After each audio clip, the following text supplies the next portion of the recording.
I'll keep this short tonight because I think most of you have been here to at least one other event, but I'm Matt Griffith. I work at Institute Studio, and we're really thankful you're here with us tonight.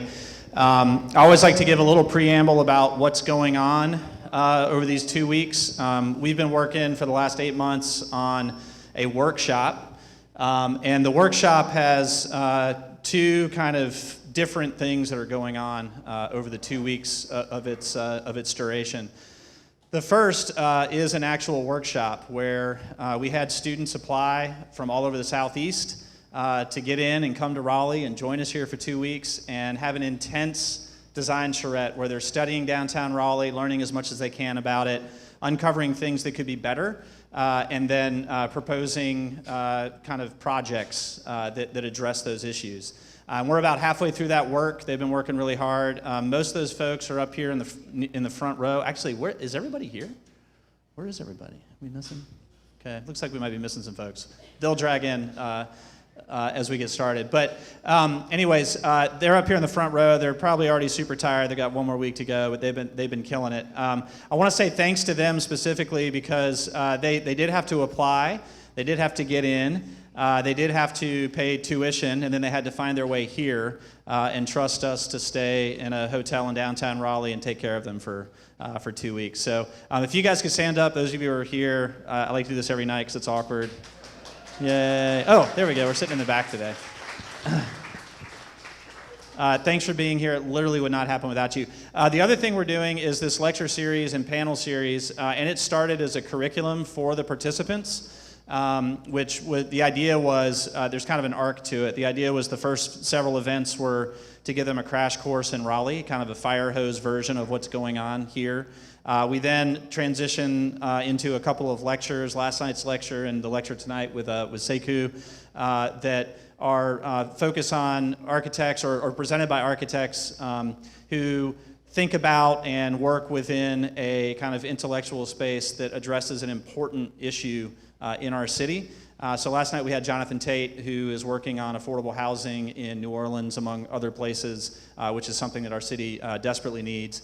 And tonight with Sekou, we have a person who's talking about inequity in architecture and the historic biases that exist in both the practice of architecture, but also who has access to architects and the way we design buildings. So that also is something that, if you know anything about Raleigh, is an issue here.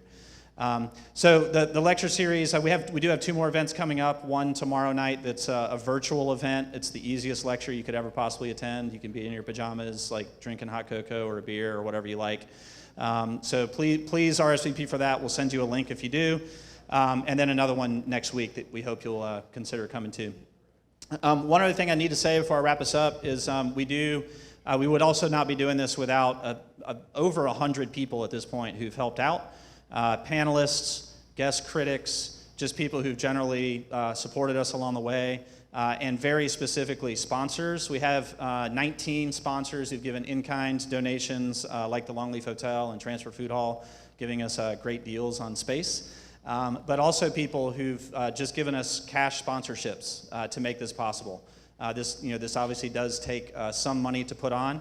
And I've said this every night, I want to say it again, one of the things we're most thankful for as a firm is to work in a city with such a great design community. If you look at the sponsors on the poster up here, many of them are actually our competitors. I'm about to actually hand the mic over to Catherine Hogan, for example. We really work and practice in a great place. This is a city that has an unfair number of talented design firms, and instead of fighting with each other, even though we do a little bit of that, we tend to be much more supportive. So we're very thankful for the support of the sponsors who've made this possible. With that, I'm going to turn it over to Catherine. I don't think I need to introduce Catherine. She and Vinny, who you also know, he's in the back taking pictures or something. I don't know, he's freaking me out. Do some of the best work in our city, as you know, and have done it for a long time. And so I'll hand it over to you to introduce Sekou.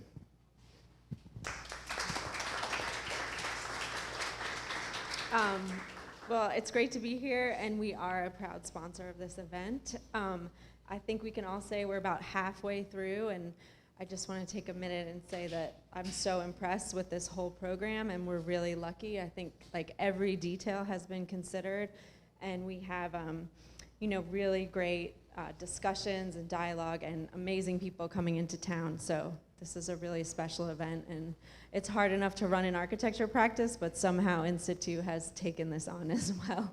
I'm not sure how they're doing it, but it's great. We've had some really high quality lectures come in, one of which is Sekou Cooke, who I'm really excited to introduce tonight. And I've known Sekou for about 10 years. Vinny and I are visiting critics at Syracuse University, so we've had the opportunity to teach up there and get to know Sekou. And he's been on my reviews, and the insights have been incredible. I think all of you in studio today got to meet with Sekou. Vinny reminded me that we couldn't always get you on our reviews because you are highly coveted, so it got harder and harder. But we've always been inspired by your work and you as an educator, and also by your students, who we now have 2 of in our office, and we are so excited from Syracuse. Sekou is an architect, a researcher, and an educator, curator, and he was born in Jamaica, but now we have him in North Carolina, which is super exciting. He's just moved to UNC Charlotte to be the director of the Master of Urban Design program. So we'll get to see his work and him more. Sekou's current research centers on the emergent field of hip-hop architecture, which we'll hear more about tonight, and also the subject of his 2021 monograph, Hip-Hop Architecture. What's super impressive is that he was featured in the Reconstructions, Architecture, and Blackness in America at the Museum of Modern Art, which unfortunately I didn't get to see in person, but I read a lot about. So hopefully we'll get to see some of that tonight. And I'm really looking forward to hearing your lecture. Thank you, Sekou.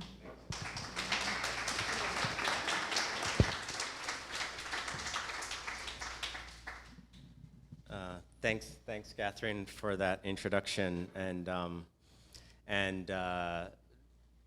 thanks also to Matt and to Zach for organizing the event and for inviting me to be a lecturer here.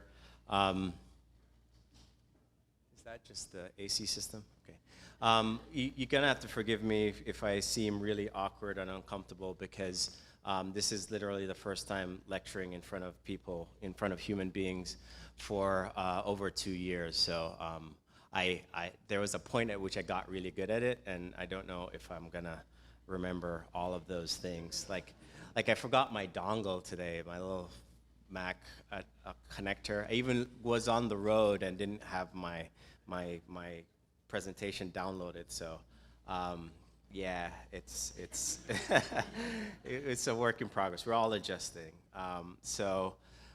And we had a really fun conversation today in the studio. This is my first real introduction to Raleigh. I have cousins who live outside of the city, but I've never actually been inside the city. Most of what I was talking about, I hope I didn't come off as too harsh to the students, but is just questioning all of the basic assumptions that we have about architecture and about how we practice, and whether any of this stuff even matters, even means the things that we think it means. Is it really reaching the people that we want it to reach? Is it having the kinds of impacts that we want it to have? And I think it's really important for us to constantly question all of that. I think the events over the last couple of years have forced many of us to start to do that kind of questioning again. So I think that should start to produce a lot of really amazing work and a lot of amazing thought, and hopefully a lot of amazing architecture as well. So I'm not sure how much time I have, so I should just get into this and see what comes out of it, how we, maybe have a cool conversation. All right, so hip-hop architecture, and this is hip-hop architecture with a full stop at the end of it. This is the title of the book, the monograph that just got released in April. Hopefully many of you have copies of this already, or if you don't, you can order it very quickly. And I'll definitely give out free I'll sign anyone for free. Not free books, free autographs. And so I was very lucky to get the foreword written by Michael Eric Dyson, who many of you might know from his many appearances on MSNBC or his many books that he's written on hip hop or blackness or on America. And he was gracious enough to write quite an insightful, long foreword, and this is just a quick excerpt about the work that I've done on the topic of hip hop architecture, and the kind of way that I've approached it. And it's great when someone more in the hip hop intellectual world can appreciate this work who's outside of the architectural world and recognize its potential impact. But I'll start out by giving a kind of walkthrough of the book, of some of the piece of the book, how it's put together. And that should give you a kind of sense of what the topic is about. So the first, I'm just realizing, see, this is how unseasoned I am. I don't have my presenter notes up here. But anyway, I'll work my way through it.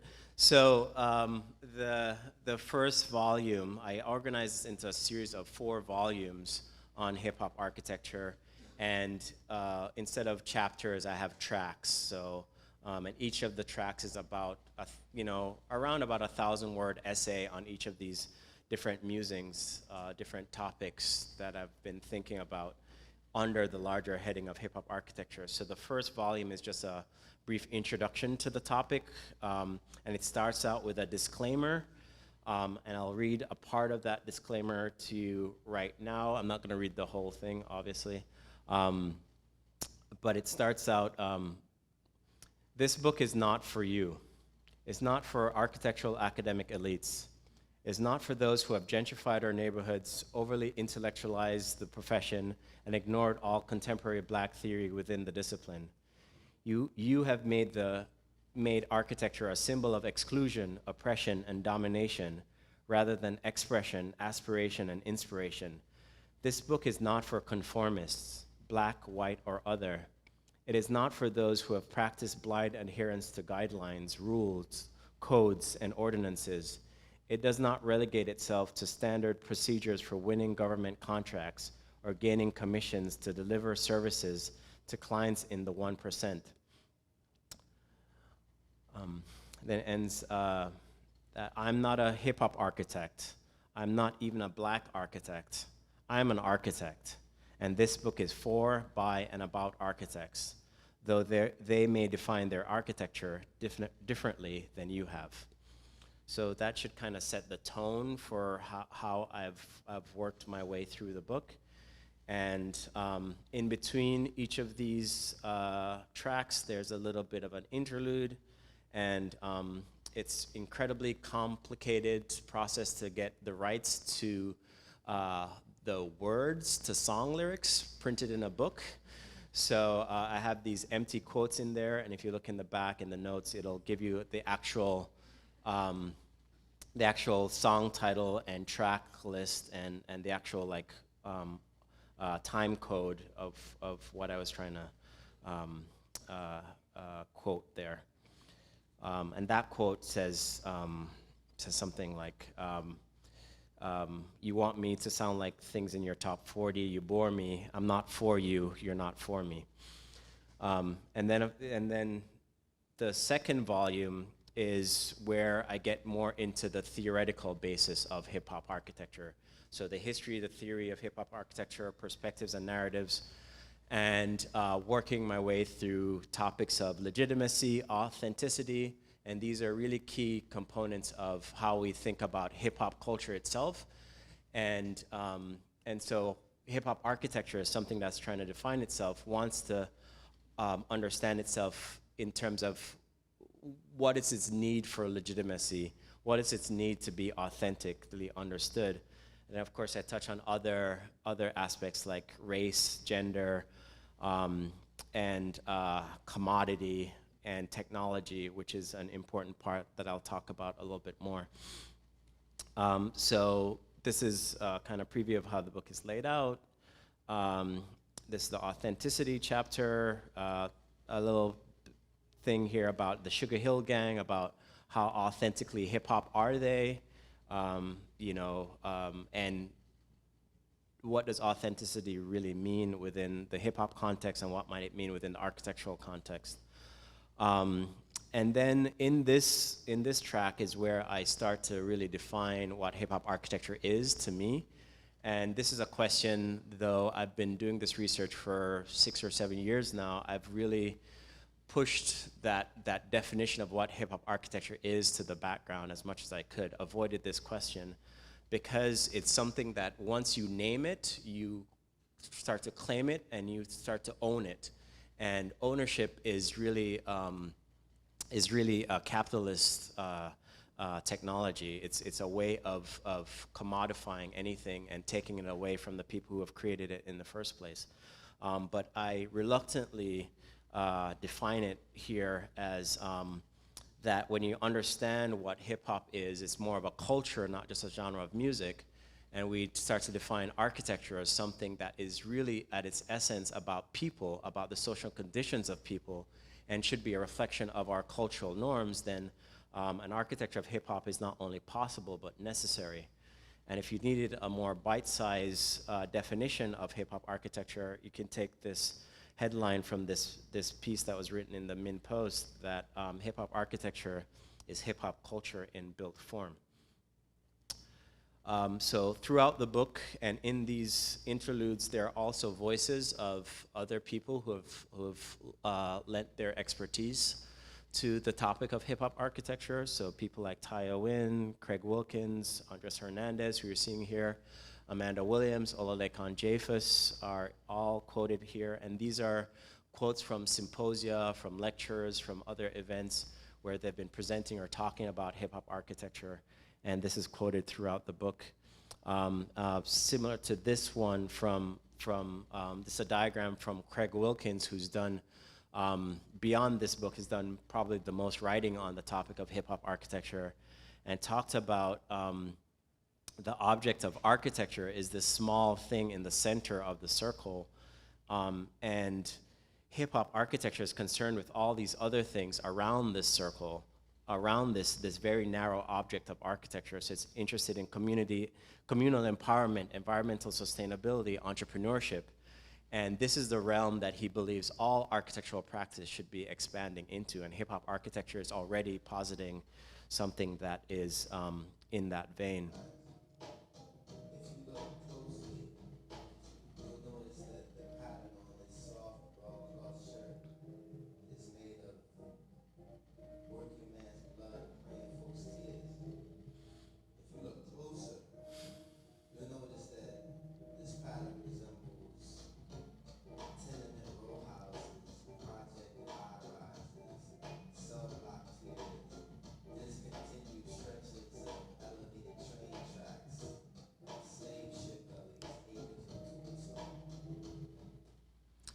So that's an example of a hip hop track that is really interrogated and dissected within the book. That's Mos Def, now Yassine Bey, from the track A Soldier's Dream. And he's really talking about a fabric that you're looking closer at that looks like acres of tombstones or stretches of public housing or slave ship gullies. And I use that to open the chapter on grids. It's called Grids and Griot, and this grid is this thing that we think of as this neutral default way of understanding a city or understanding architecture. It's one of the first things you learn in architecture school, how to use the grid, how to understand the cube. But here he's talking about the relationship between the black bodies in space and the black bodies on this continent. When confronted with the grid, it was always been a force of oppression. It hasn't been neutral at all. It's always been a force of being very efficient in how we stack bodies of people, of slaves, into the gully of a ship, or how we stack people into a high-rise tower in public housing. So in this chapter, I also look at the griot, which is a West African figure who was an entertainer, a performer, but someone, a storyteller more than anything else, but someone who lived outside the margins and didn't really fit and conform to that grid. So hip hop as a process is really thinking about ways of deforming and working outside of that default architectural gridded structure. And this next video will talk a little bit more about that. So let's talk about J Dilla's drum style first. He figured out how to humanize the drum machine by avoiding certain things that he could have done to make it more robotic, make it more stiff. For instance, the MPC has this incredibly useful tool called quantization. What quantizing does is it takes your performance. Let's say I'm playing my drum pattern.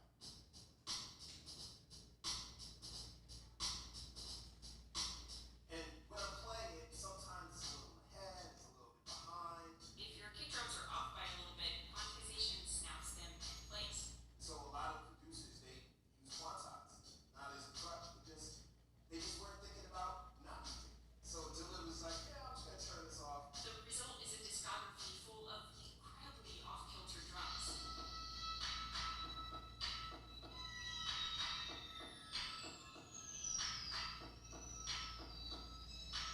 This loose drumming style was incredibly influential. So here, this is a kind of understanding of a different kind of relationship to the grid, which is much more human. And it's not just talking about a relationship with the grid, but a relationship with technology. And hip hop has a whole different kind of relationship with technology where it's literally humanizing technology. It's putting the person back into all of these technological products. And that leads into the next chapter about technology, where that was interrogated on a more deep basis. So the third volume is where we get into more of the actual work, the real speculations that people have done in education and practice. And this is work that's been collected from students, academics, practitioners, and people in the hip hop world who have made the leap into the world of architecture as well. So there are several examples here from Olalekan Jafus, who studied as an architect at Cornell, but is now a full-time visual artist and is going into, he's also now going into larger scale installations. This is more of his work, his visualizations. This is a project called Shanty Megastructures for the Makoko floating village in Lagos, Nigeria. And then there's work like this from Mauer United Architects in the Netherlands, who are collaborating with Zeds, who's a very prolific graffiti artist, and looking at designing a pavilion that's really exploring the three-dimensional space of a work of graffiti. Like, how would you occupy a work of graffiti? Similarly, this is work by Sports Collaborative, two professors at Syracuse University, Molly Honker and Greg Corso, and this project is in Chattanooga, Tennessee, in an alleyway, where they're looking at the graffiti that usually builds up in an alleyway and using that as a way of thinking about this one line, this one thread, this kind of hand of the artist going through the entire alley. Or work by John Stott, these really beautiful drawings. He's a practitioner, a practicing architect, but he's looking at all these different layers of activity within the architectural drawing and superimposing that with works of graffiti to create this whole new reading of a building.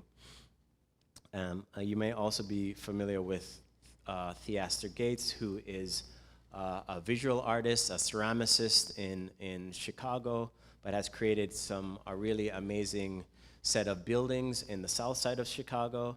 This is actually a project in the UK. This was a temporary installation, but this is the vein that he works in, where he's collecting a lot of found objects, a lot of torn down buildings, and reconstituting them into new structures. And then there's some student work that's featured in the project, in the book. There's a whole list in the back, a whole appendix of people who have done their thesis projects, either their undergrad or master's thesis project on the topic of hip hop architecture. This is from Mauricio Zamora for UC Berkeley, his grad thesis just for a couple years ago, where he's creating a hip hop architecture space that you can see is impacted by graffiti and by b-boying and also by the other elements of hip hop emceeing and DJing. And then work by some of my own students, my student who's here right now, Scott Crabeth. This is, where we were doing these diagrams, using the architectural tools to interrogate the language of hip hop. So this is an actual track. This is a sound wave of a track by Afrika Bambaataa, one of the earliest hip hop artists, and digesting it, dissecting it, and turning it into a partie for redeveloping a part of Washington, D.C. Sorry, Scott, I took out the other two slides that are usually here of the actual work that developed from it.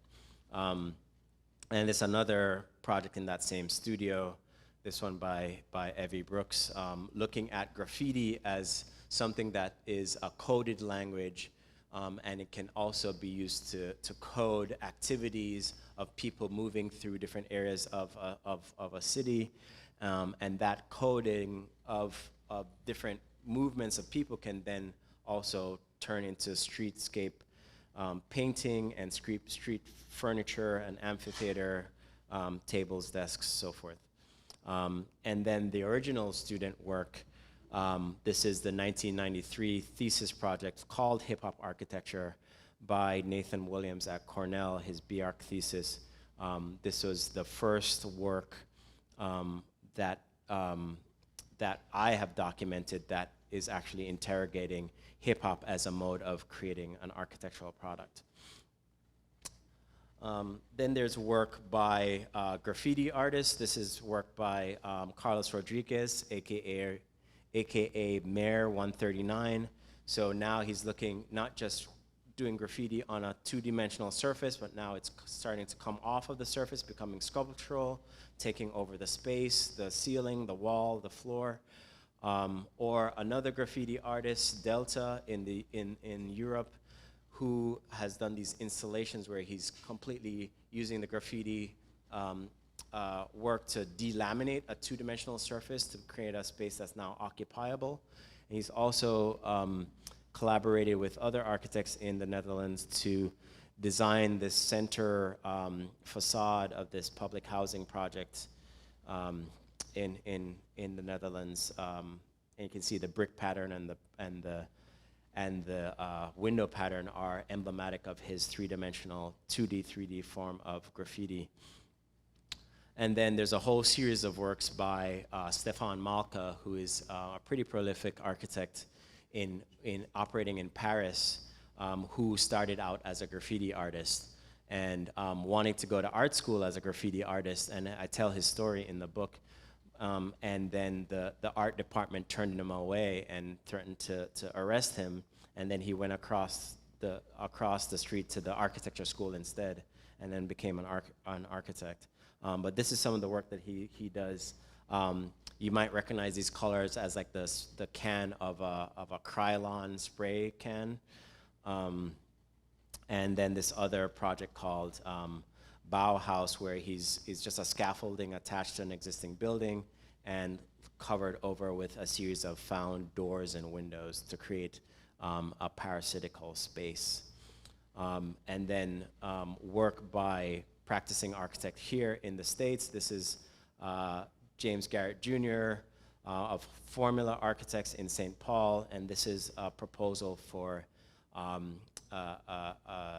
hip hop arts center in Minneapolis called Juxtaposition Arts. The fourth volume, the final volume, is really the tangents, the speculations, the things that are tangentially related to hip hop architecture, mostly architecture movements that have some similarity, but don't really have a basis in hip hop. So like deconstructivism, Afrofuturism, informal settlements, activist architecture, or neo-postmodernism. This volume also starts out with a whole section on Kanye. Kanye gets his own section because, he's Kanye.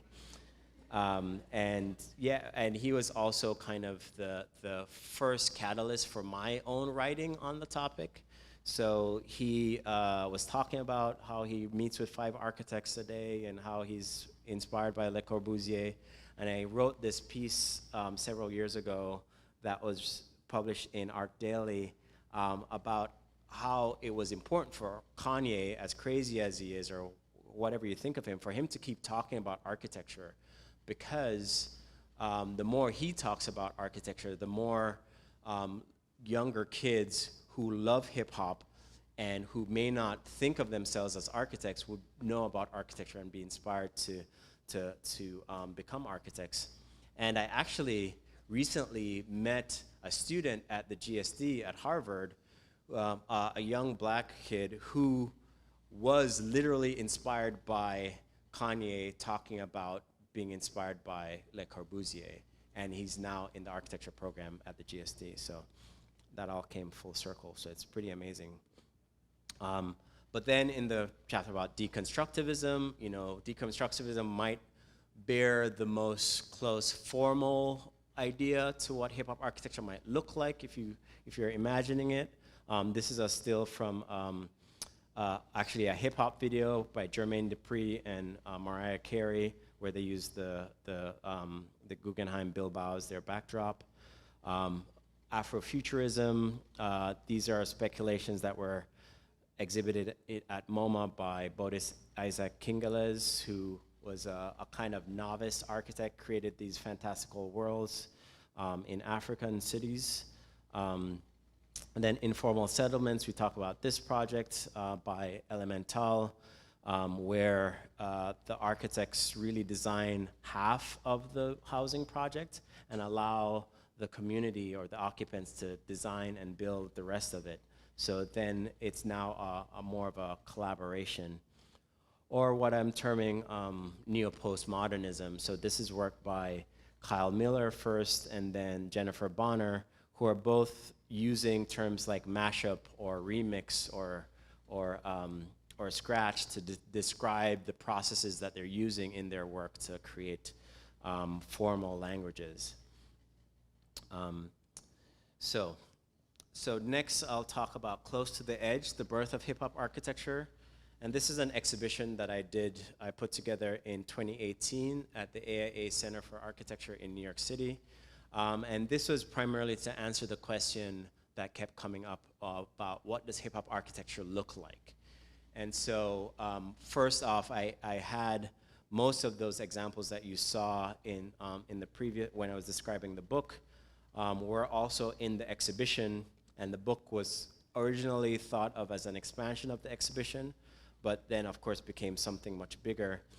And I also used it as an opportunity to design myself the space in a way that I might imagine hip hop architecture to be created. So this is the storefront of the Center for Architecture that has a pretty accessible public face.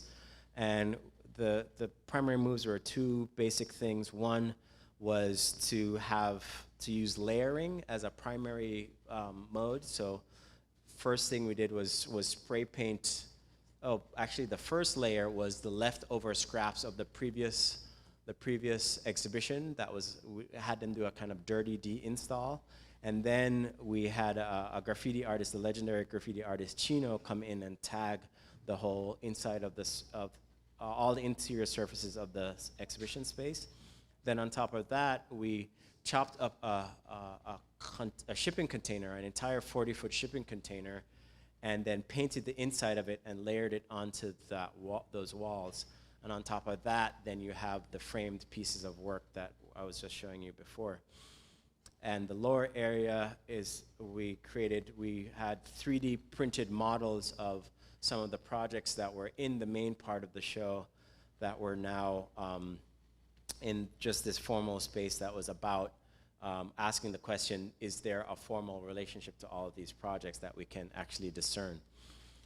And then the show moved on to to St. Paul, where it was re-shown in a different kind of a space So this space was, instead of a really classic institution, this was just an old warehouse garage, which presented a much bigger challenge, but was as I write about in the book, was much more authentic in many, many ways.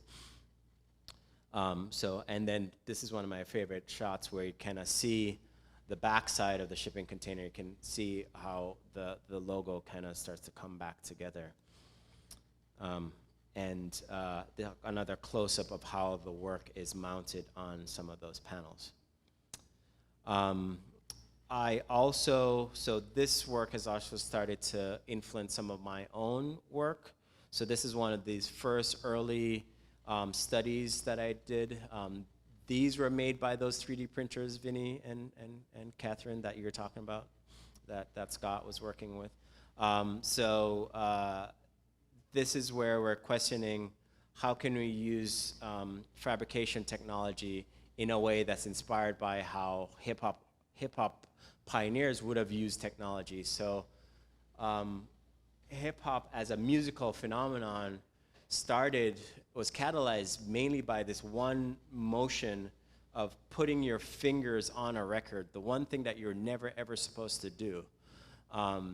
You're never even supposed to touch the records, much less scratch the records. So we took that exact same attitude to the 3D printer and did exactly what you're not supposed to do. So you had these primitives of these houses, the pink house in the top left and the white house in the middle top row. And then while it was being printed out, we would shift the print bed or shift the nozzle, really disrupting the whole process, or created another bed to spin the bed so that you get these spinning mechanisms. And that was a kind of beginning thought for this speculation on how buildings might be performatively demolished here in south side of Syracuse. Some of these buildings that are kind of in a derelict state. And it's more recently become a newer iteration of this, is riffing off of this for an ADU standard plan program in Los Angeles, where we've designed this accessory dwelling unit that's about 900 square feet using that same twisting, shearing language. And just after like 4 or 5 months, just finally got approval for these to be built. And I think I have maybe one person who's interested in building it right now. We'll see what happens. And then most recently, actually there's some stuff that's happening more recently than this, but there's not a whole lot to show or to talk about, like the Chicago Architecture Biennial project, which I'm right in the middle of working on right now. And it's a tight timeline. But this project I can talk about that I've been working on for well over 2 years, and might be another 2 years before it actually gets built. But this is the Syracuse Hip Hop Headquarters building. And it's a building that is an old dairy on the west side of Syracuse. And right now it's been abandoned for well over 10 years. And it's covered in graffiti on the outside and on the inside. And our approach to this is to say, we're gonna keep everything, we're gonna gut the whole thing, but keep the frame of it, and everything that was the original frame, we will allow to be graffitied over and over, and we'll have a big event once a year where we invite all these famous graffiti crews to come and tag and do murals all over the building. And then the insert, the habitable pieces, will have those be nice and white and pristine, but they will project a kind of layered attitude of a frozen set of graffiti images. So I'll show you a little bit about that here.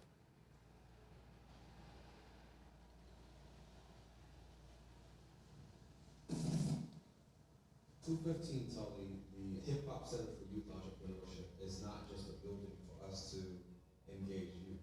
It's deeper than that. This building is about identity. Imagine kids walking into a building that speaks to them, that has their culture, that they feel ownership of. And then it's also opportunity.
So that was Hassan Stevens narrating, and he's the CEO of the Good Life Foundation, which is the nonprofit organization that is the client on that project.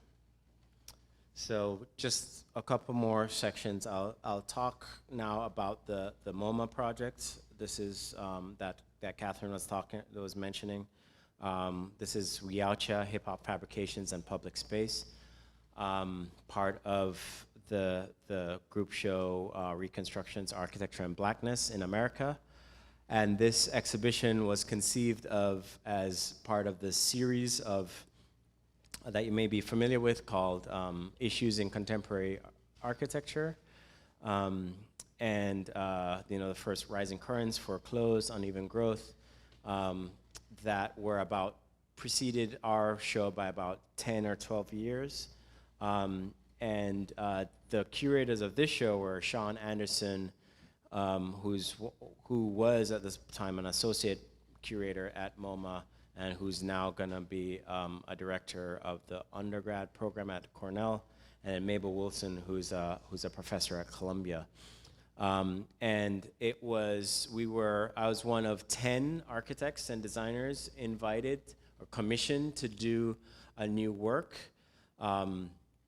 for the show, and we were asked to pick a city in the United States to interrogate and think about and talk about, and I chose Syracuse, New York, because it wasn't on the list that they had suggested, but it was a city that I'd become familiar with, and I had wanted to do more research on, and it's really a prototypical story of blackness in America. You know, have a thriving black community from when black people moved up north during the Great Migration. They could only rent or buy from the Jewish owners, and so this area of the city called the 15th Ward became a thriving center for commerce and activity in the black community in Syracuse. And of course, that's the first area that's gonna be bulldozed through. So what you're looking at here is an aerial photograph of what the 15th Ward used to be. In the top left-hand corner is the main civic center of the city, where the convention center is there, our main museum, the beautiful Everson Museum designed by I.M. Pei is there. Towers, these are residential towers for the medical university that's across the highway. In the foreground is two housing projects, McKinney Manor on the left and Pioneer Homes in the middle, which is one of the oldest housing projects in the state of New York, built in 1938.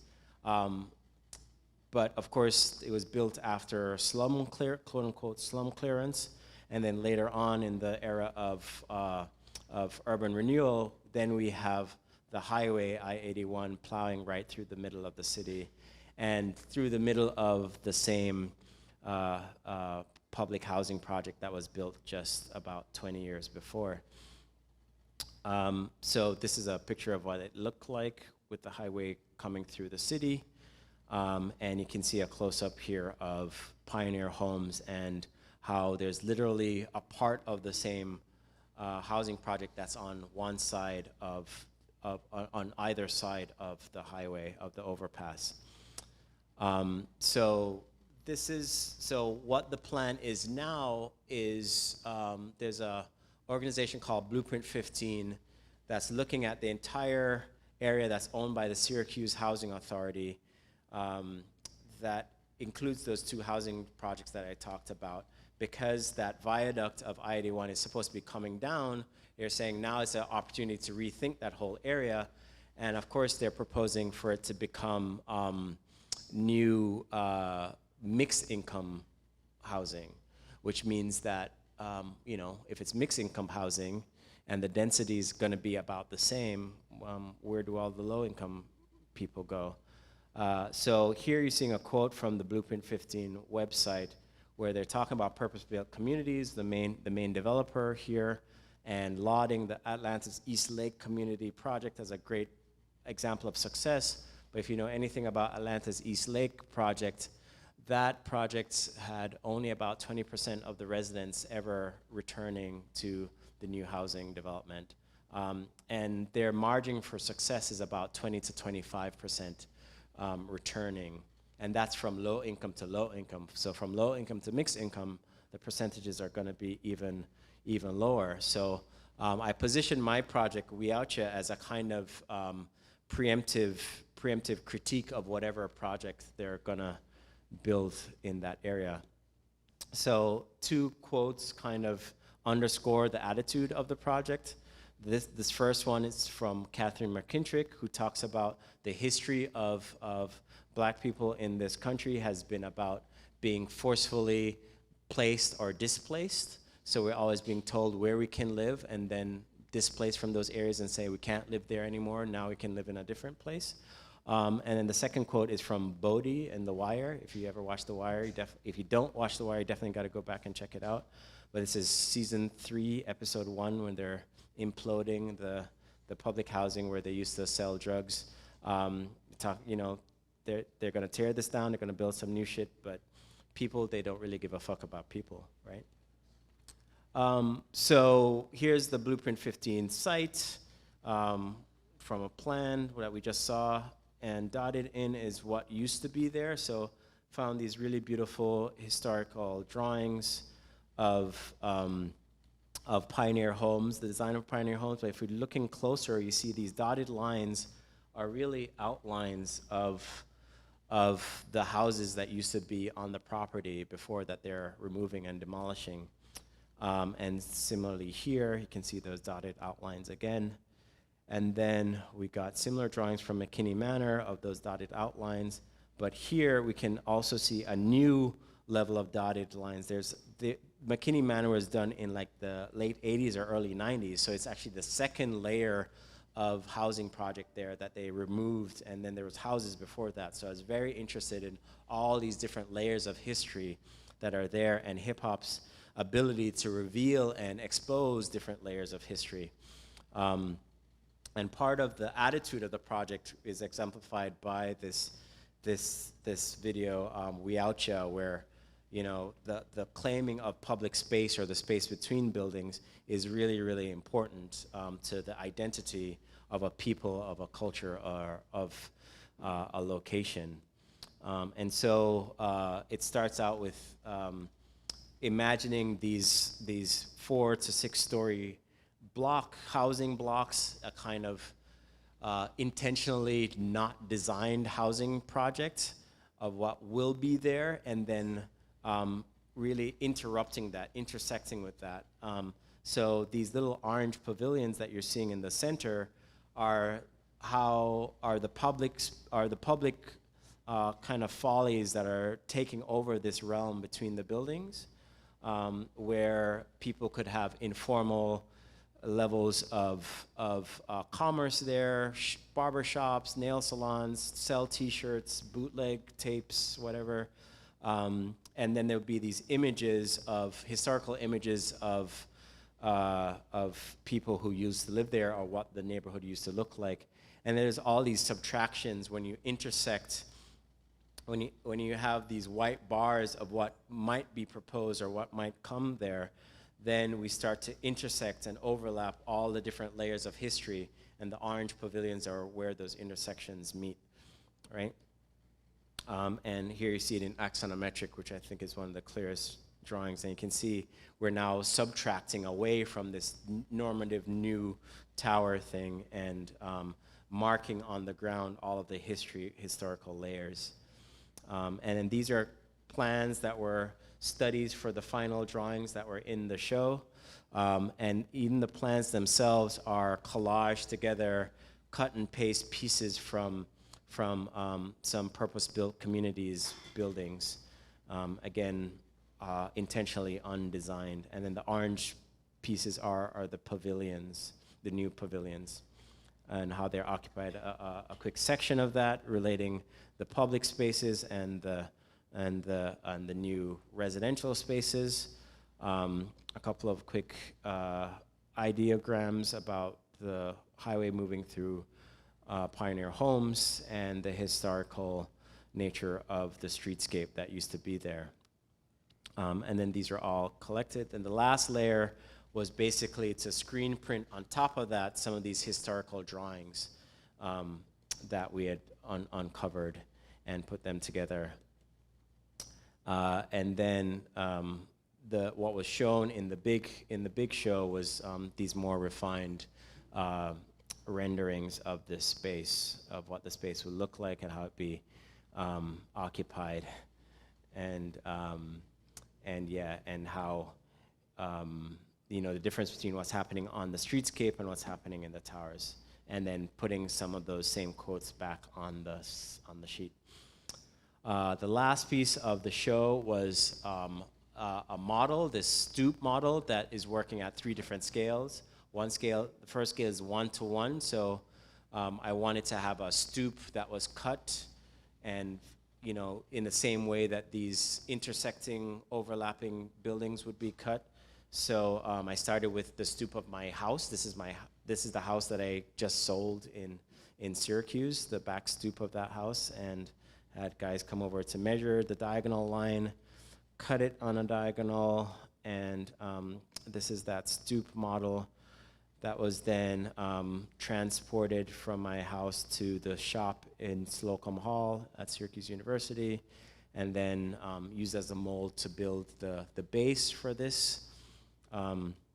Even the base at a second scale, you can see these subtractions that are reminiscent of the subtractions from the larger building. And then at the smallest scale, you have these 3D printed little kiosk things and laser cut wooden model of the larger piece. And the last little piece is this little chunk that goes along with the whole composition. So this is what it all looked like when it was together. And then this is what it looks like looked like in the gallery as it was composed together. So that's a little close-up of the stoop.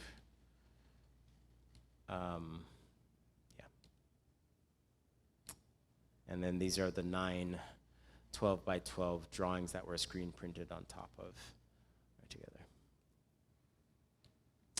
And this is one of my favorite moments, like the day after the opening, people actually interacting with and wanting to sit and touch on the stoop, and the security guard came over and I had to explain to them, no, I'm the artist, it's okay, let them sit down, and they had to go to somebody else, and it's a whole thing. Okay. So I'll end with just talking a little bit about the Black Reconstruction Collective. And the Black Reconstruction Collective comprises the 10 architects and designers who were in the Reconstruction show at Moma. And we realized as soon as we were asked to be in the show, after the first meeting that we had, that we all showed up, that this was an opportunity not just to be celebrated as individuals achieving this goal of being in Moma, but that there are so many other people who are as deserving, even more deserving as us to be in this space, but they don't have this pathway, this opportunity to get there. So we wanted to create this as a space, a collective, a nonprofit organization that is a pathway for enabling more of the work of Black practitioners, Black educators, Black scholars, to people who are furthering the work of, the unfinished work of Reconstruction in America, or doing larger work that is to the benefit of the African diaspora. So we are really well established in our social media presence. We are in the process right now of hiring an ED. We have the final interviews a week from today for our executive director, and we will be having, it hasn't been publicly announced as yet, but we will be having a fellowship and also an award. So we started out by doing some of these lectures before the MoMA exhibition at Harvard and Columbia and Pratt. And then we did 3 more lectures at Georgia Tech, USC, and Penn State just this past spring while the show was up. And this is a clip from one of those lectures.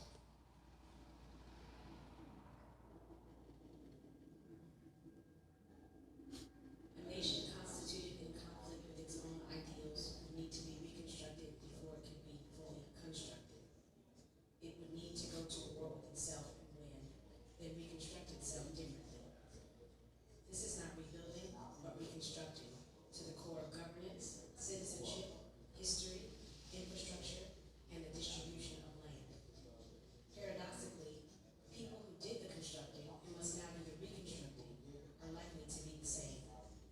Laborers in one instance and authors in another. Designers of this nation and of themselves.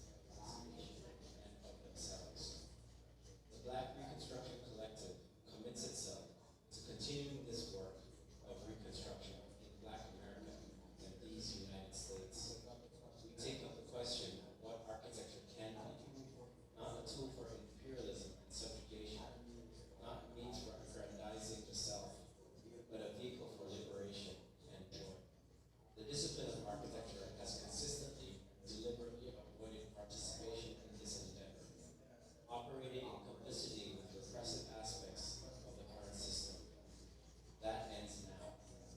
We commit ourselves to annihilating the willful blinders that have enabled architecture to continue to profess its Eurocentrism as a virtue and claim apolitical ends.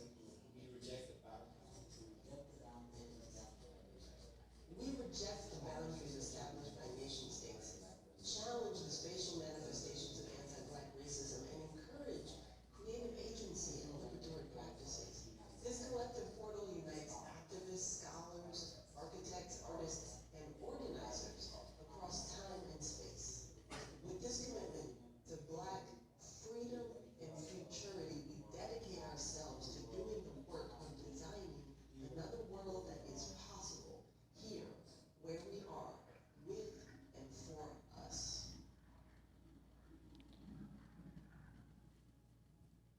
So that might be the first time that has ever been played in front of a live audience. It's usually you're on your computer and you're waiting for a lecture to start, and then this comes up, and then it was just like we did a series of 5-minute videos that just ran into each other, and yeah, we definitely shook up the whole kind of architecture lecture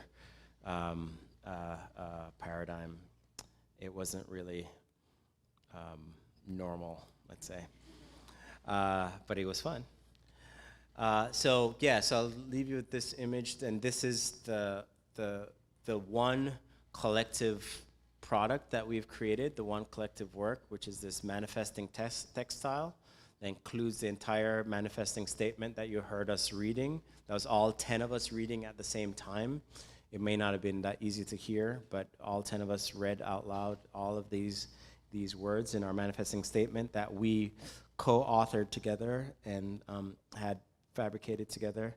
And this is at the entrance. This was at the entrance to the MoMA show, right by the big helicopter, and covering the former name of the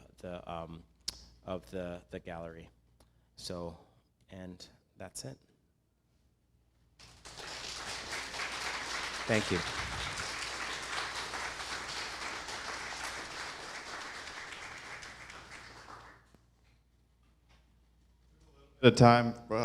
We have a little bit of time for questions today, if anyone wants to lead us off.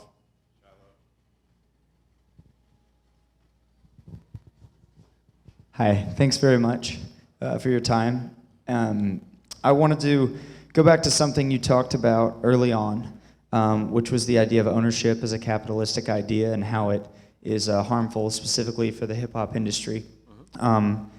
But I think it's easy to see how it affects the music industry as a whole, and there are endless tales of artists being, to their chagrin, not owning their own products and having to fight record labels simply to distribute their own property, and I think that that oftentimes brings artists a lot of criticism because the ideas, specifically for me, just based on the music that I enjoy listening to, Rage Against the Machine comes to mind. A lot of times their entire message can get criticized or obliterated or completely ignored simply because they have to distribute an anti-music industry or capitalistic message through capitalistic systems. And I'm wondering, well, I'm not necessarily wondering if there's architectural parallels to this, because I think we can see them. But I'm wondering if you would speak on those a little bit, because I think they're probably a little bit more nuanced and not so on the nose as that example might be. And specifically, I'm wondering, one, what you think the most important parallels might be.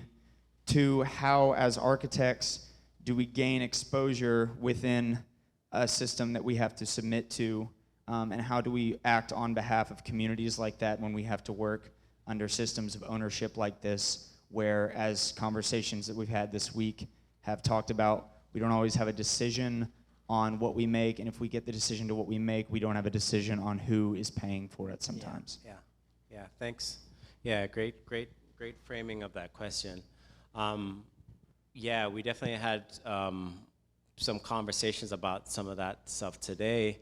About what the agency of the architect really is, and you know, how we really have to shift this paradigm from how the AIA defines what the architect is, which really relegates us to sitting by the phone waiting for it to ring. I guess nobody gets phone calls anymore, but maybe sitting by our computer waiting for an email to come in, hiring us to do a very limited set of services, instead of transforming that and going out and creating the projects ourselves. But yeah, there are a lot of obvious parallels, and we might state some of those obvious ones. And I think, and the whole chapter in my book about commodity gets into this a lot more deeply, that you know, the defining something means that you can own it. If you cannot define it, you can't own it, or you can't own it in the same way, which is what has defined hip-hop for such a long time. I mean, even defining hip-hop, as something, as like giving it a word that we can understand, has limited it in some sense. There's something that I posit in the book as well, that in that chapter, that that hip-hop arguably died when it first got recorded, right? Because then it lost its spontaneity, it lost its ability to be improvisational, or it was always about a live performance, a live communication between the DJ and the audience, right? So there are several things that we start to lose in our architectural practice when it becomes about, or in the practice of, or the definition of what we want hip-hop architecture to be specifically, when we start to say, this is what it is. These are the tenets. These are the rules of the game. This is what it looks like. This is the process you have to go through. This is what you have to look like to practice it. You know, we can't dictate any of that. We just have to allow this thing to shape itself and reshape itself, and allow the hip-hop community to accept it as authentic or not. And it doesn't really matter what we define it as. It matters how the people who are using it or engaging it on a day-to-day basis are defining it. But the commodification works very, very differently in the music industry than in architecture industry. Like, I wrote this other piece that's not really in the book, but it was a really short thing about selling out. Like, the fact that hip-hop artists can sell out, right? You can make some really whack shit and get it played over and over again because it's gonna make you a lot of money, and you know, be ostracized from the hip-hop community. But what's the architectural parallel? How can an architect really sell out? Like, nobody's waiting to sign us to some, you know, $1 million project because, you know, because you're willing to lower your standards. Like, or, you know, designing a Walmart might be seen as selling out, but it's not going to make you any more money than designing the next beautiful museum, right? So there isn't really that same kind of parallel in architecture for that matter, but I think we always have to, we have this really amazing opportunity to kind of define and redefine the terms upon which we decide to practice and how we decide to practice as architects and what the limits of our profession are. And it starts by just challenging everything, as I was saying earlier today.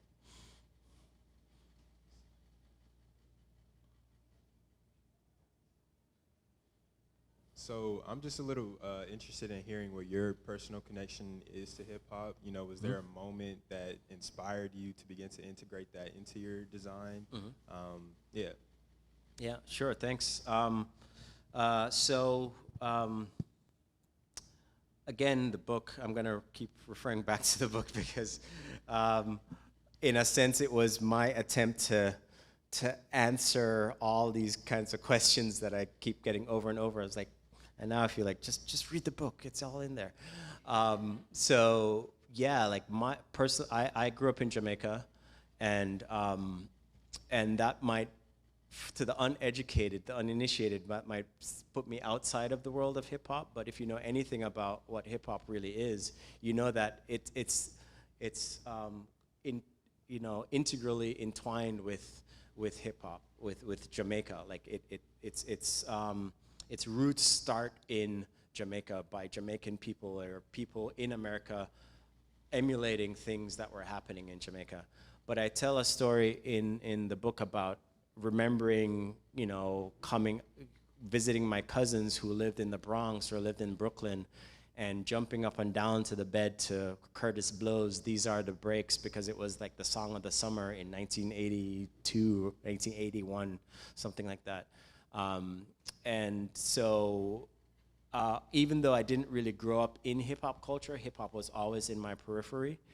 My dirty little secret is that I'm not really a hip-hop head, because if you talk to hip-hop heads, there's like a standard, like you have to know every single thing about every single thing in that realm, and I'm kind of not in that level of immersion. But the quote-unquote golden age of hip-hop is when I went to undergrad, like in the mid-90s, and that's the hip-hop that I connect with more than anything else.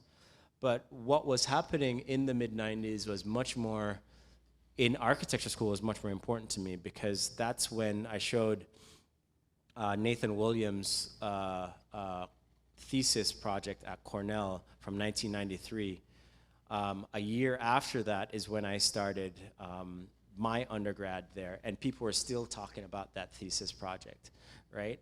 It was so impactful to so many people, and then there were other people in that cohort that kept talking about this and expressing it in different ways and exploring it. And so it was just, for the group of us who are Black or Latino in that space, that was a very white space.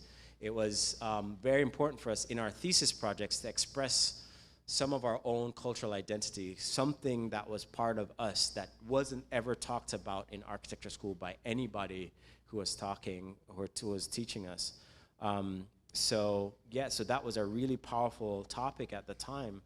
And so, fast forward like 15 years later, and I'm starting to hear people talk about hip hop architecture again. I'm like, oh, that reminds me of something that we used to talk about back in the 90s. And then Kanye was talking about architecture. I'm like, this is a great time to revisit this idea of hip hop architecture. And quite honestly, my idea was to just get this one idea out of my head onto paper, and I wrote one article on it called The Fifth Pillar, that was published in the Harvard Journal of African American Public Policy, and then it was picked up by Arc Daily, and then it was picked up over and over again, and I thought I was done. I was like, I'm just gonna write this one thing and then I'm done. And then the interest in it became more, and so I decided to put on a symposium about it in 2015 at Syracuse, and I invited anybody who was anybody in hip-hop architecture. There was 12 different panelists. It was a really big open conversation. I documented the whole thing. Some excerpts from that are in the book. And that was supposed to be the end of the conversation for me. It's like, okay, now we've talked about everything. But in that event, it was clear to me that there was so much more to this topic that hadn't been explored, that really needed more exposure. So I decided to dedicate my tenure track to it. So that was 6 years of work from 2015 to 2021 to this one topic. And then it became exhibition, came more articles, came more projects, and the book.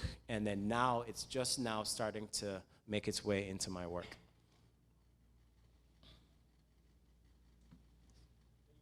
Thank you. This is really great. So I want to ask you about your first quotation, which I think was really powerful, pushing back against the establishment. This book is not for you. That passage, and so in relation to that, I was wondering if you could comment on this term inclusion that AIA commodified and many other institutions. You sure you want me to do that? Yeah. So I think Amanda Williams, also part of the Reconstruction show, said a few things about that word. She said, if I hear it again, I'm gonna. So, but also in terms of so I want to so please comment on that. But also in terms of your work, how your work tries to resist being commodified by the establishment. Because I think, and I want to kind of hear, maybe you can tell us about your struggle with that a little bit, kind of finding a new language through which to draw and express. Because right now, a lot of the representations are quite familiar, like you also said, like constructivism. I see, maybe like things related to morphosis or Aldo Rossi, and so it's like moving towards a new language and resisting inclusion. How do you get there? Yeah, thanks. Very, very interesting way of thinking of framing that question. Inclusion, yes, I don't think it's a road I can go down right now, because I think Amanda said almost everything that needs to be said on that topic. It's like, it's like people trying to make up a new language for things we don't yet fully understand. And it's like we're recognizing and realizing how offensive some of the things that we've said for so long are, and we're just recoiling from that, like, this is offensive over here. Let's make up some other thing that's not going to be offensive. But in creating this supposedly less offensive thing, there's an offense embedded within it.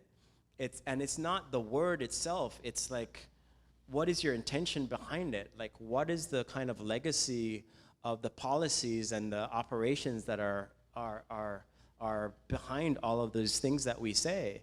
And the fact that you've replaced one word with another word doesn't change your intention, right? So, we could talk about inclusion, we could talk about equity, we could talk about diversity, we could talk about minority, we could talk about underrepresented, marginalized. And we're always just trying to spark in somebody else a thought of what we're trying to get to. We're just trying to communicate. And so sometimes it's like, if I'm just trying to communicate, I understand what you're saying. I'm not going to take offense to something. But on another level, it's like, okay, let's not just tag this word on top of something and then feel like we fixed the issue. Like, we're going to create a new deanship, a new position for somebody to help fix this problem. What do we call it? Is it diversity, equity, and inclusion officer? Is it diversity and inclusion officer? Is it justice, equity, diversity, and inclusion? Is it, equality versus equity? There's so much, it's so layered, and sometimes we gotta feel like, we just gotta be like Rodney King, like, can we all just get along? Can we just like figure this shit out and just talk like people. But but those are all operations of the same institutions that I'm talking about, right? Like these institutions are so much bigger than us as individuals, but they're created by us as individuals, and we have the power to change them and to create new institutions. And we don't realize that. The institutions get so big that they have a life of their own and they take over, and they get layered with bureaucracy, and they get out of hand, and we can't operate like that. And I don't know. I mean, I don't even know if I kept reminding the people at UNC Charlotte before we signed any documents, like, do you know what you're getting? Make sure you know what you're getting, right? Like, I don't know if they're ready. I still don't know if they're ready for the shit that I'm about to pop off with over there. But it's like I one of my biggest reasons for moving on from Syracuse University was that I never wanted to work for a large corporation. This is why I started teaching. This is why I started working for my own practice. Even before that, I only worked for small practices. And then it hit me like halfway through my 10 years at Syracuse that I work for a large corporation. And they kept getting more and more corporate. You know, the new chancellor hired Bain Capital, who was like the firm run by Mitt Romney, to clean up our public image. And the protests that happened on Syracuse University campus the semester before COVID were about this whitewashing of all of the things that were happening on the campus, right? And it's just like, this is how an institution has to run, because it has to, its only reason for being is self-preservation. It's not thinking about how are we really helping people. So, you know, that just underscores all of the kind of motivation behind how I approach all of my work, and I've just continued to try to find a space that I just do really what I believe is really good work, just work that I want to see in the world, you know, and forget what other people want it to be. And that's where I'm coming from, and that's what's behind that. And yeah, there's more to say there, but I'm sensing time. Time is up. Yeah, sure. Thank you for your work. I'm not a hip hop head, but what you say about disengaging from the grid and meddling with the needle really resonates as a human trying to be an architect. I'm curious about whether you have a target audience, and like, you know, everybody here probably is somewhat of a conformist, and the institutions and the museums, you're reaching a certain demographic through that. But what about like the hip hop community, other than going through Kanye West? Like, are you associated with the hip hop architecture camps? And like, how do you reach? Okay, so how do you reach the hip hop community and, you know, public schools and people who are outside of the institutions? Or is that even not your goal, and you're just trying to change the institutions themselves? Yeah, thanks. So I'm just gonna read the second paragraph of the disclaimer that might answer the first part of your question. That this book is for those who wanted to enter your academy and you told them that they were too ethnic. For those who have continually shaped their own environments and you dismissed it as primitive or outsider. For those who never got a grade higher than a B- because they didn't conform to Corbusier's 5 rules. For the inner city kid who who spent her whole life as a product of public housing and social programming, never understanding why public space didn't feel public. This book goes beyond the confines of ivory tower classrooms, academic conferences, and limited circulation journals to engage those who bear the brunt of architecture's most egregious crimes. So that's who my target audience is, right? So, and how I reach them through like this is my step to how to reach. And I actually operate in a space where I don't believe that I was talking a little bit about this to the students earlier. I don't believe I have any solutions to any problems, right? I don't believe I do. And if I did, I would set myself up for failure immediately. So I don't know the answers. I don't know how to reach them. I'm just doing my best. I'm just doing what I can. And what I can do is write. What I can do is speak. What I can do is design. And these are the tools that I've been given. These are the things that I've gotten better at. These are the skills that I've mastered. So these are the weapons in my arsenal. These are the only things that I have at my disposal. And what that has led me to do is to be able to get in front of more students, more kids. It's led me to make contacts with people who are much better at doing that stuff than I am, right? Make really solid, powerful connections. There are people who are much, much better at organizing workshops with students, or people who are really embedded in communities and doing community engaged work over and over again. It took me a while to realize that that's not me, and that's okay, right? It's okay for that not to be me. And it doesn't matter if there's external criticism that I'm not doing enough, because I'm doing everything that I possibly can, right? I'm not saying that that's you. I'm just saying that how do I get there? How do I reach that? I wish I had the answer. I wish I could, if it were part of who I am, I would completely pivot everything that I do just to get to the people and do that work. But who I am is a writer, an educator, a curator, a practitioner. And through those mechanisms, that's how I reach the people who I want to reach, right?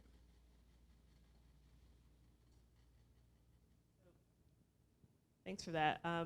I too have a practical type question. You've spoken a lot about the teaching and the theoretical, and I absolutely appreciate where you're going with sort of like pushing the vernacular and the theory and that type of thing. But as a practitioner, I'm curious about what best practices, or what 3 things, for instance, should someone who wants to advance this look for in a client, for instance, or how do you engage on the ground so that you're putting yourself in a position to design and build the things that you want to design and build. Yeah. Like, how do you get into that space?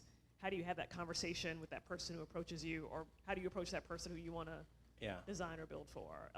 Maybe you guys talked about this with the students, but I'm interested, curious. Yeah, no, I don't think we talked about that. Well, we talked about it a little bit today. A couple of the pieces,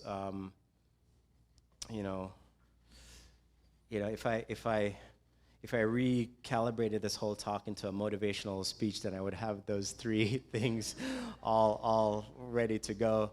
But I've definitely told them in the design process, to question everything, just question everything about how we operate. And I was talking about like how we've come to this realization, this awakening over the last year and a half, that of how our entire system of education is colonized, right? Like we have this colonized mindset, and we're operating under that as a kind of default. And so when we question everything, we don't even know what we're doing that is based on that mindset or not. So we have to question everything to see whether how we're producing things is authentic or not. And I've found that in my own process, like, shit, I like grids. Like, why can't I get away from this damn grid, right? Or I'm painting stuff white all the time. Like, is it because Le Corbusier was in my head? I'm like painting all these surfaces white. But in terms of like engaging others, there's it's also we had talked about today changing the confines of what how the discipline, the profession is defined. That literally the AIA defines practice of architecture as a service industry where we are protecting the public health, safety, and welfare, right? So this is a very limited scope that we enter the project here, we exit the project here, and we do all of the services in between, or only this amount of the services in between, because we have to have consultants to do this and consultants to do that, and insurances and liability coverages and so forth. But we have to step outside that and like create projects, right? You have to and I'm doing this all the time. I'm literally like identifying buildings. I'm saying, I want to work there. And then I'm identifying an institution. I was like, I want to work with you. And then I have to go out and do fundraising. Like I have to find out how to get money. And if you can put those three things together, then you have a project, and then you can actually design, then you can actually work on as an architect. But you have to do all the other stuff beforehand to get to that point. And that stuff is exhausting and tiring, and you don't get paid for it.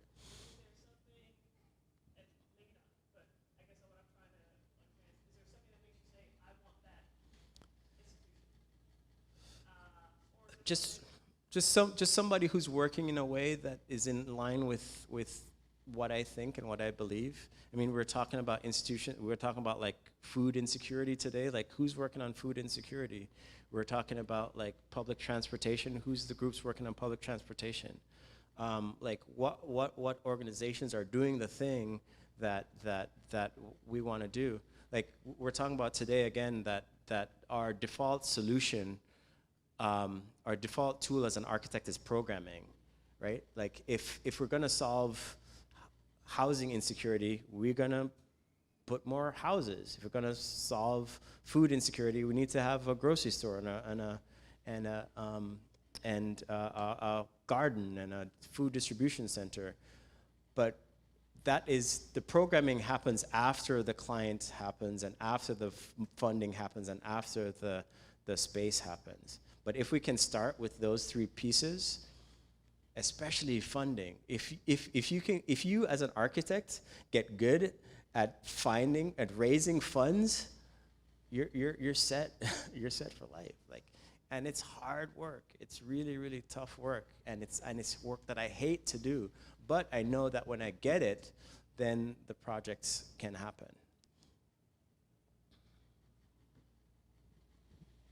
Like, I showed 2 projects today that still don't have funding. I'm still looking for funding. I found some funding, but not enough to get it built yet. I had a question before we wrap this up. Have you formed any thoughts about what being in the South will mean to your work? No. That's the easy answer. No. Yeah. The honest answer is that I'm just now starting to wrap my head around a lot of it. A lot of it just hasn't fully sunk in. I've been here for a week, right? And it's still kind of, I won't say culture shock, but it's like just like new shock. It's just being in a new space. It's like, I still don't have my office set up yet. Still, I don't have blinds on my windows yet. I'm still trying to just be a human living in a new place. I have some anticipated challenges that I can think about, but I don't even know if those things are real or these are things that are perceptions that Northerners have about the South, right? I don't know if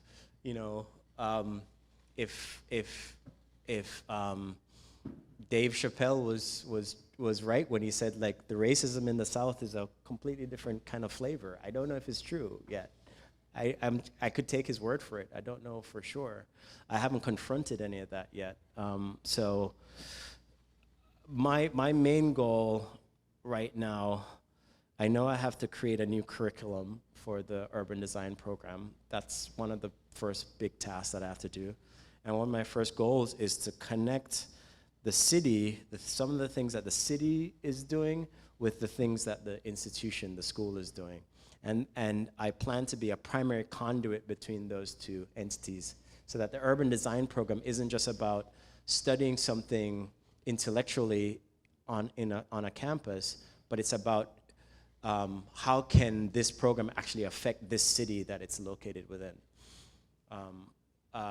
In terms of the South as a region, I don't know yet. I mean, I recorded this same lecture or a version of this lecture for AIA Tennessee. That's going to be one of their keynotes next month. I am going to be, I mean, DC's not exactly the South, but I'm going to be doing some work in DC. I just submitted for an RFQ for a project in Jackson, Mississippi. So, you know, it's going to evolve. It's going to, I think, you know, luckily I have really good connections and partners. You know, Vinny and Catherine here in Raleigh helps, and you know, Matt and Zach, knowing you guys here helps a lot, and through the university in Charlotte is going to help a lot. Yeah, I really don't know what to expect. I'm just kind of walking in as confident as I can be with what I have.